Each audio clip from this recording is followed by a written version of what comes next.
Assalamualaikum warahmatullahi wabarakatuh. Perkenalkan, nama saya Gipari Akasa dari 11 Perhotelan 3. Saya di sini akan mempresentasikan hasil PKL saya atau hasil laporan saya selama PKL praktek kerja lapangan di Hotel Courtyard by Marriott Bandung Dago.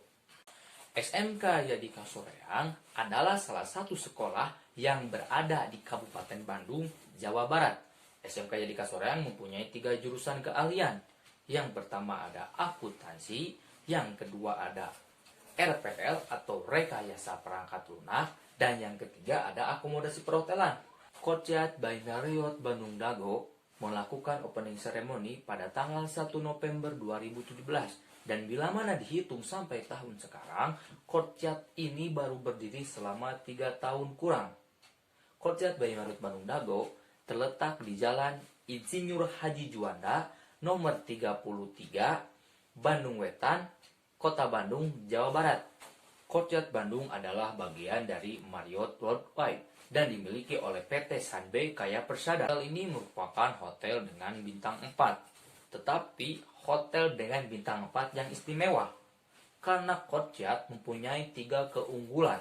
Yang pertama dari segi lokasi, yang kedua dari segi desain, yang ketiga dari segi fasilitas.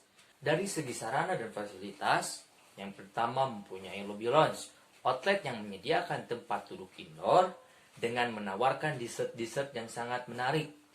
Yang kedua ada meeting room, mempunyai 15 meeting room dengan nama-nama bunga yang sangat unik atau menarik.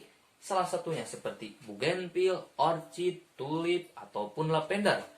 Yang ketiga ada Momo Cafe, restoran yang menawarkan beragam makanan Asia, Indonesian food.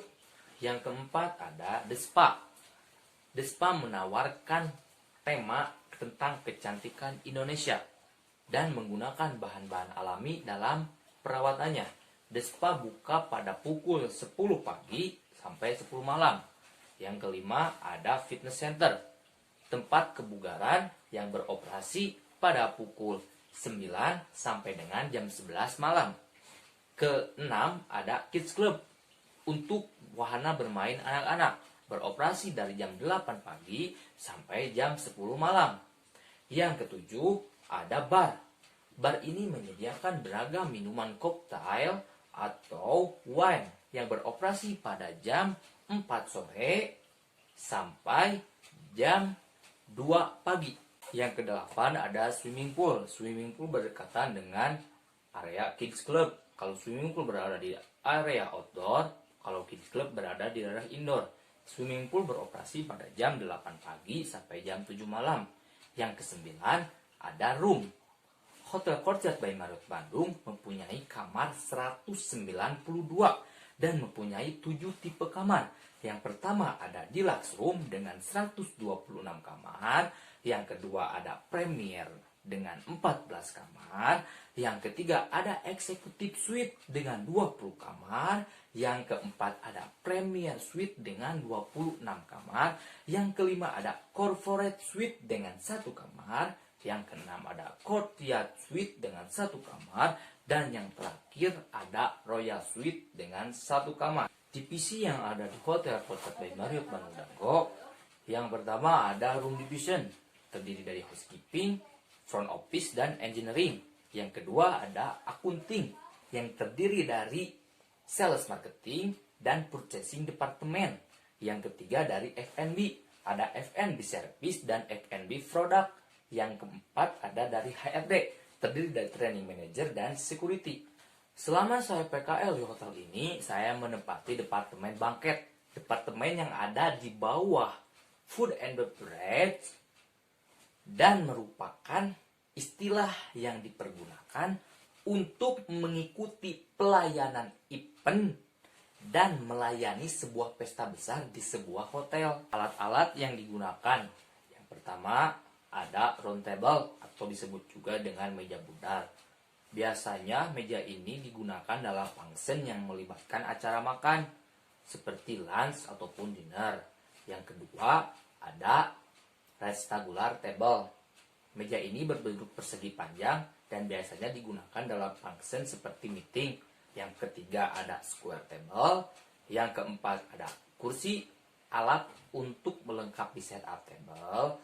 Yang kelima ada linen, kain yang digunakan untuk lebih melengkapi setup dan untuk lebih terlihat menarik setup tersebut.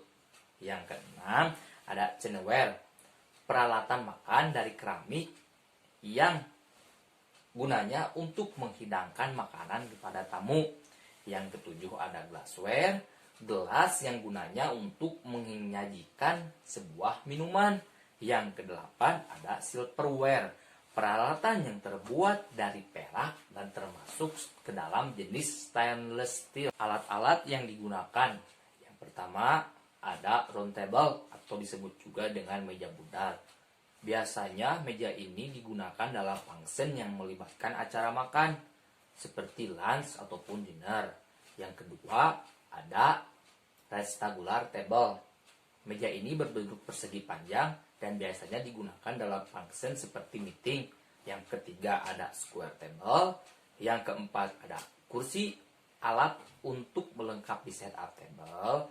Yang kelima ada linen, kain yang digunakan untuk lebih melengkapi setup dan untuk lebih terlihat menarik setup tersebut.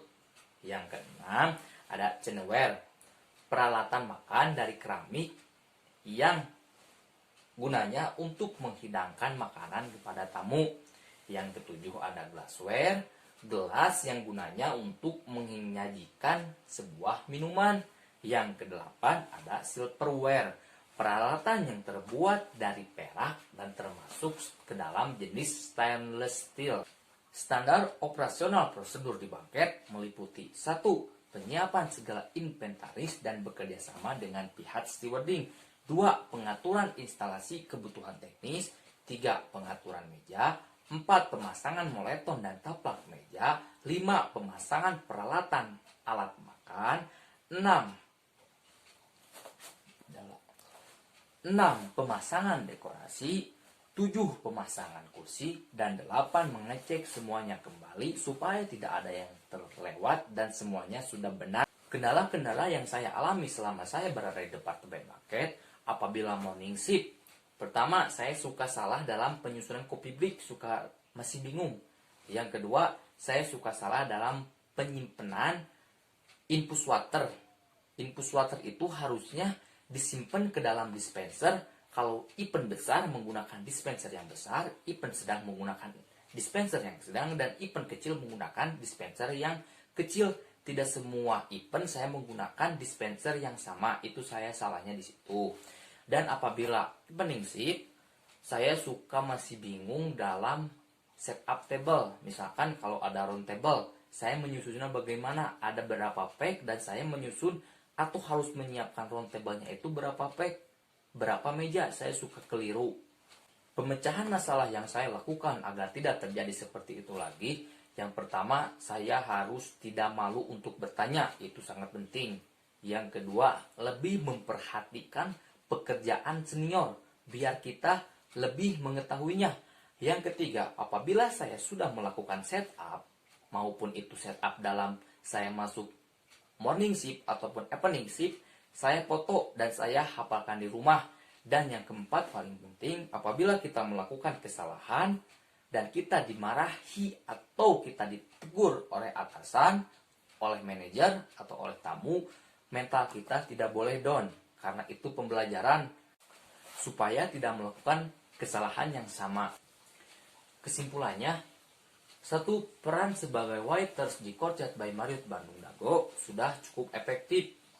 Karena waiters harus mempunyai semangat juang yang tinggi dan melayani tamu dengan sepenuh hati.